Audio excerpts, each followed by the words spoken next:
சென்னை எண்ணூரில் எண்ணெய் கசிவால் பாதிக்கப்பட்ட பொதுமக்களுக்கு பசுமை தாயகம் சார்பில் சிறப்பு மருத்துவ முகாம் நடைபெற்று வருகிறது. இதில் பாமக தலைவர் அன்புமணி ராமதாஸ் கலந்து கொண்டு பாதிக்கப்பட்டவர்களுக்கு உடல் பரிசோதனையை மேற்கொண்டு மருத்துவ சிகிச்சை அளித்து வருகிறார். அதன் நேரடி காட்சிகளை பார்த்து வருகிறோம். மேலும் விவரங்களை கொடுப்பதற்காக செய்தியாளர் தாமரைக்கனி இணைப்பில் இருக்கிறார். பேசலாம்.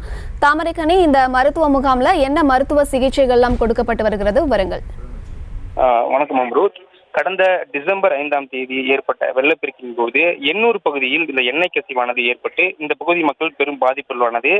இந்த பாதிப்பை போக்கும் வகையில பல்வேறு நடவடிக்கைகள், இந்த எண்ணெய் கசிவை அகற்றும் நடவடிக்கைகளில் ஈடுபட்டிருந்தனர். இந்நிலையில பசுமை தாயகம் சார்பில் அந்த எண்ணூர் பகுதி மக்களுக்கு மருத்துவ சிகிச்சை முகாமானது இன்றைய தினம் அந்த எண்ணூர் பகுதியில் கூடிய நேரு நகர் பகுதியில் கூடிய அந்த பள்ளி வளாகத்தில் தற்போது நடைபெற்று வருகிறது. இந்த சிறப்பு மருத்துவ முகாமில் பாட்டாளி மக்கள் கட்சியினுடைய தலைவர் அன்புமணி ராமதாஸ் கலந்து கொண்டு இப்பகுதியில் இருக்கக்கூடிய பொதுமக்களுக்கு நேரடியாக மருத்துவ பரிசோதனையானது தற்போது அளித்து வருகிறார். மேலும் பல மருத்துவர்கள் இந்த முகாமில் கலந்து கொண்டு இப்பகுதியில் இருக்கக்கூடிய மீனவ மக்கள், பொதுமக்கள் என சிறுவர்கள் என அனைவருக்குமே இந்த மருத்துவ முகாமானது தற்போது நடைபெற்று வருகிறது.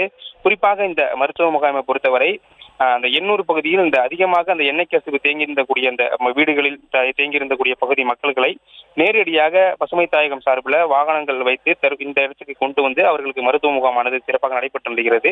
இதிலும் குறிப்பாக இந்த மருத்துவ முகாமில் அவர்களுக்கு அனைவருக்குமே இந்த எண்ணெய் கசிவில் பாதிக்கப்பட்ட பொதுமக்கள் அனைவருக்குமே இருதய பரிசோதனை மேற்கொள்ளப்படுகிறது.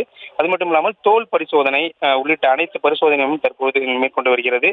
குறிப்பாக இன்று காலை 10 மணிக்கு கிட்டத்தட்ட தொடங்க இந்த மருத்துவ முகாமானது இன்று மாலை 4 மணி வரை நடக்கும் எனவும் தெரிவிக்கப்பட்டிருக்கிறது.